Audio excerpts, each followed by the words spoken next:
Okay so once again फेरि हाम्रो भेट भइरहेछ है।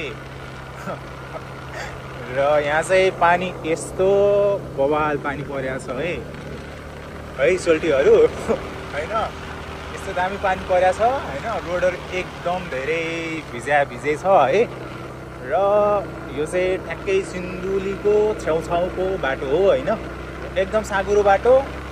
सो त्यही भएर बिस्तारै चलाउनुपर्छ है। स्लो ड्राइभ लङ लाइफ भन्ने छ नि त एउटा स्लोगन हो। त्यही कुरालाई फलो गरेर एकदम बिस्तारै चलाइरहेको छु बाइक है। र लेट्स होप अब चाँडै पुगिन्छ। एन्ड रोड अलिअलि खराब छ यसो हेऱ्यौँ भने। सो अब लगभग 10 देखि 15 मिनटमा सिन्धुली पुग्छौँ। र अरू जे जस्तो भए पनि यो जुन भाइब्स छ नि भाइब्स है, मतलब फ्रेसनेस क्या, यो जङ्गलले गर्दाखेरि यो वातावरणले गर्दाखेरि एकदम दामी फ्रेसनेस छ क्या। हो त्यो कुराहरू चाहिँ गुड लाग्छ क्या सिन्धुलीको होइन। सो अब हेरौँ अझ कति टाइम लाग्छ। लेट्स गो है। र फेरि पनि हाम्रो भेट हुने नै छ बाई डिजिटल्ली।